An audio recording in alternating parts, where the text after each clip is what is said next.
I'm Flight Lieutenant Andy McEwen, Red 3 for display season 2025. How does it feel to say that you're part of the Reds now? I still don't believe it, to be honest. I'm still in a bit of shock because so far this has been a fantastic job.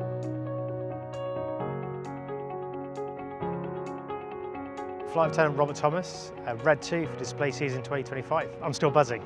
I'm absolutely buzzing. It's something that I've always wanted to do. It's taken me a few times to try to get in. So on my third shortlist, got in the team, and as I say, I'm still buzzing, and I still can't believe it. They're the nation's diamond in the sky, wowing crowds around the world. And now they've got two new members to take the position as Red 2 and Red 3. For both, it's a lifelong dream. So I must have been about 5, maybe 6, in my nan's garden, and the Concorde flew over, and it had this beautiful formation of the red arrows on the wing. And although I didn't understand it contextually at the time, I just looked up and I remember thinking that's what I want to do one day, which kind of informed a lot of my upbringing in decision making.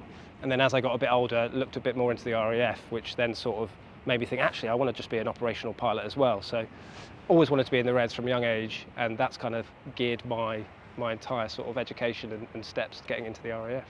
It was just something that ever since I was 11, my parents brought me to RAF Wellington to watch an air show, and I saw the Red Arrows perform with the 9 going up into the vertical and the sun reflecting off the back of the aircraft, and it just sent shivers down my spine. My hairs all stood up, and I just thought that's what I want to do. That is exactly what I want to do.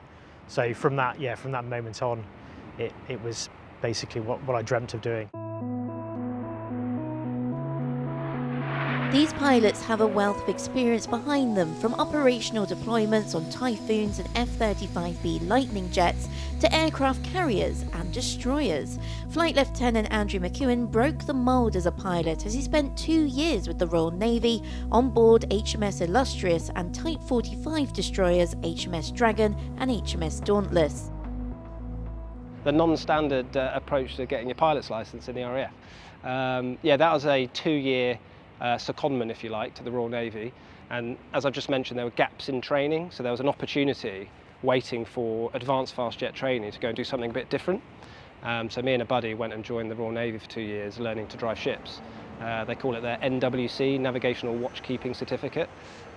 Probably spent best part of a year actually at sea of that 2 years, and the other year spent at Dartmouth, Collingwood, doing all your ground studies, learning how to navigate, on old paper charts and things like that.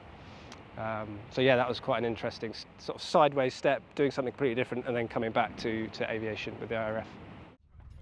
Flight Lieutenant Rob Thomas, now Red 2, went down the more conventional route. He joined in 2006 and was quickly spotted for his above-average flying on the Hawk T1.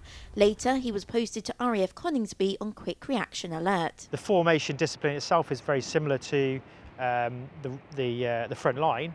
That's a tool that you always need. However, they take it to the next level here, and it is almost like learning to fly again. So the Typhoon is, I'd say, simpler to fly with respect to hands and feet, but very clearly very different operating it, and quite complex with all its systems.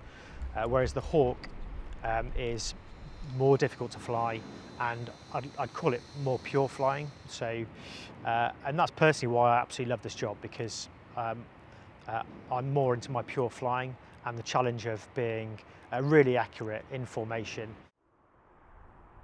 This is worlds away from their operational deployments. At this very early stage, just within 2 weeks of joining the team officially, they're learning manoeuvres to excite the public. At every chance, in the air and on the ground, they're practicing. 7, 8, 9, 10. Sweet, I think we've got it. I guess we're just in the public eye now, because that's what this is all about. It's about inspiring future generations, people in the armed forces now. That is going to take some getting used to, I think, because you're right, previously F-35, that's top secret stuff, so we don't like anyone going near that. Similar to Harrier, really, like no one really gets involved other than the odd spotter who might take a photo or a video as you're taking off and landing. Whereas now, we'll be dotting around the country, going to air shows, meeting the public, and hopefully inspiring people like I was inspired as a 5-year-old. The team are flying over the skies of Lincolnshire, perfecting a new routine for the upcoming season for another year of impressive hair-raising displays. Kirsty Chambers, BFBS Forces News, RAF Waddington.